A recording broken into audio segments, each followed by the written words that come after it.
Welcome back to Heart of the Shore, a Love of Humanity podcast. If you're listening from the shore, from Monmouth County, Ocean County, anywhere in New Jersey, you already know this.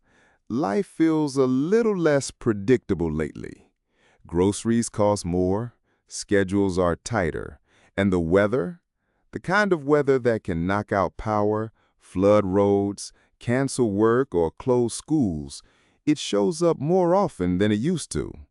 So today, we're talking about something that sounds huge, but is actually very personal: food security and climate resilience.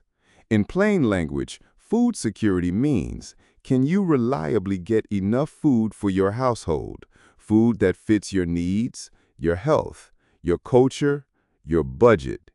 And climate resilience means when something disrupts your life, a storm, a heat wave, a power outage, a supply chain problem, do you have options? Do you have backup plans? Do your neighbors? Does your town? This episode is not about doom. It's about steadiness. It's about how communities build a system that still works when life gets messy. And we'll keep it grounded. We'll talk about what New Jersey is doing at the state level, what that means for local communities, and a few practical this-week actions you can take if food costs are squeezing you. Let's start close to home. Another theme is disruption. The plan calls for supply chain sustainability infrastructure, investment that helps reduce food waste, improve distribution efficiency in times of disruption, and strengthen food security stability. Translation: if trucks can't get through, if prices spike, if a storm hits, if a big freezer goes down, you want a system that can reroute and recover. And the plan also highlights food distribution network disaster preparedness, including strengthening charitable food distribution networks and helping farmers reduce risk. That's not abstract. Disaster preparedness can mean a pantry has backup power for refrigeration. A community meal program has a plan when schools close. A county knows where to direct people when roads are blocked. Farmers have support so a single extreme weather event doesn't wipe out the season. And here's the key connection. The strategic plan explicitly says food security should be integrated within climate action. That's the kind of sentence that sounds policy-heavy until you realize it's really about the next storm, the next outage, the next price jump. Segment 3. Money is moving. Feed NJ and Food Access Project. Host: okay, strategy is important, but what about real dollars? In late 2025, the New Jersey Economic Development Authority, NJEDA, approved more than $20.6 million in grants to 50 organizations under a program called Feed NJ. Feed NJ stands for Food Equity and Economic Development in New Jersey. It's a $30 million program designed to strengthen food security projects in New Jersey's most acute food desert communities, places where access to fresh, affordable, healthy food is limited. And what kinds of projects are we talking about? NJEDA describes projects like creating or expanding food pantries and mobile markets, partnering with farmers to bring locally grown food to residents, buying delivery vehicles and trucks, growing meal recovery initiatives. I want to pause on that last one, meal recovery, because resilience is also about reducing waste. A resilient system doesn't just produce food, it moves it where it needs to go, in time, safely. Now, I know what you might be thinking. Okay, but Monmouth County isn't on that list of food desert cities like Newark or Camden. So why does this matter here? It matters because 1, statewide investments create models that can be copied. 2, distribution networks overlap county lines. And 3, when there's a disruption, we feel it everywhere. Food systems are connected.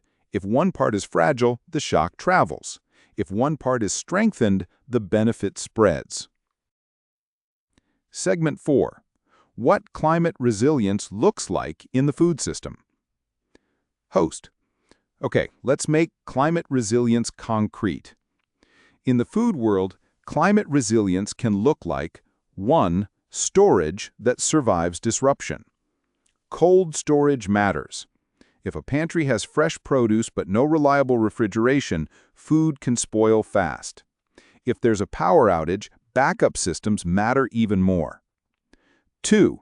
Distribution that can reroute. When a road floods, when a bridge is closed, when a storm blocks routes, can food still move?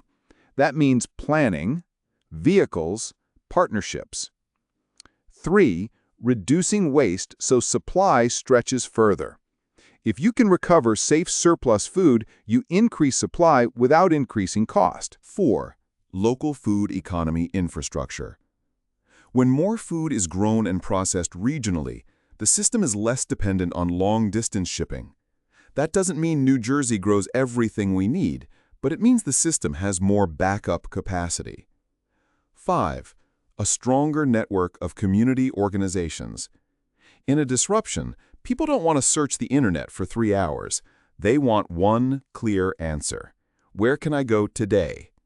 That's why county coalitions and coordinated networks matter.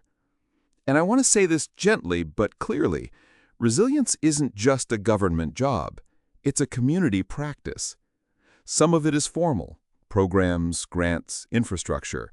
Some of it is informal, neighbors checking on neighbors, sharing rides, helping someone apply for benefits, telling someone where the pantry is. Segment 5, Practical Help, SNAP, School Meals, and Summer EBT. Now let's get practical. If you're listening and you're feeling the grocery pressure, I want you to hear this. You are not alone. And help is not for someone else. Help is for you, if you qualify. One resource we want to highlight is the Community Food Bank of New Jersey. They have a resource access team that provides free help applying for SNAP, in person or virtually.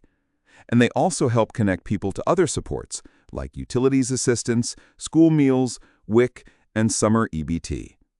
They also have a phone number you can call for benefit screening and support, 908-838-4831. And summer EBT is a big one for families.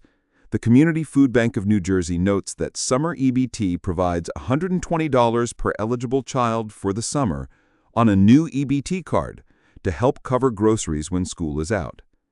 If you've ever hit that moment in July where you realize school lunches were quietly holding your grocery budget together, you know why summer EBT matters.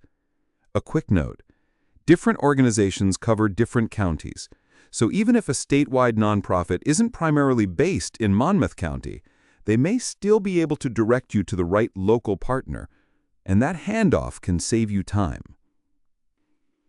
Segment 6. A resilience checklist for families and neighbors. I want to offer a short, realistic checklist, not a perfection list, just a steadying list. Here are 5 questions you can ask yourself this week. 1. If our household income dropped for 1 month, what would be our food plan? That might be applying for SNAP, finding a pantry, or asking for help before the crisis gets worse. 2. Do we know 2 places we could get food if our usual routine got disrupted? Not just 1, 2, because disruptions can stack. 3. Do we have a no-cook food backup for a power outage? Nothing fancy, just a few items that are shelf-stable and work for your household. 4. Do we know 1 person we can call and 1 person we can check on? Resilience travels through relationships. 5. If we had to help a neighbor apply for benefits, do we know where to start? If not, write down 1 starting point. For today, it can be the Community Food Bank of New Jersey Resource Access Team number, 908-838-4831. And if you're thinking, I shouldn't need this, I want to say, needing help in an expensive year is not a moral failure. It's an economic fact. Segment 7. A Community Vision. Food as Infrastructure. Let's zoom out for a moment. We usually think about infrastructure as roads, bridges, water lines. But food is infrastructure too. A pantry that can keep fresh food cold is infrastructure. A mobile market that reaches seniors who can't drive is infrastructure. A coordinated county coalition that shares resources in a storm is infrastructure. A system that reduces waste and strengthens local supply chains is infrastructure. And when we invest in food systems, we invest in health, stability, kids' ability to learn, seniors' ability to stay independent, workers' ability to show up, and community dignity. So when you hear about a strategic plan or a grant program, I want you to translate it into human terms. It's about the next time something goes wrong. It's about the next family that needs a hand. It's about whether our communities can respond quickly and kindly. If you got something out of today's episode, here are 3 ways you can help strengthen food security and resilience right where you live. First, share this episode with one person: a friend, a neighbor, a family member. Information is part of resilience. Second, if you're able, add one small item to your next grocery run that you can donate. Or volunteer 1 hour this month. Even small actions add up. Third, if you or someone you know needs help with food benefits, remember this starting point. The Community Food Bank of New Jersey offers free help applying for SNAP and related supports. Their resource access team can be reached at 908-838-4831. This has been Heart of the Shore, produced by Love of Humanity. Take care of yourself. Take care of each other. And we'll meet you back here next time.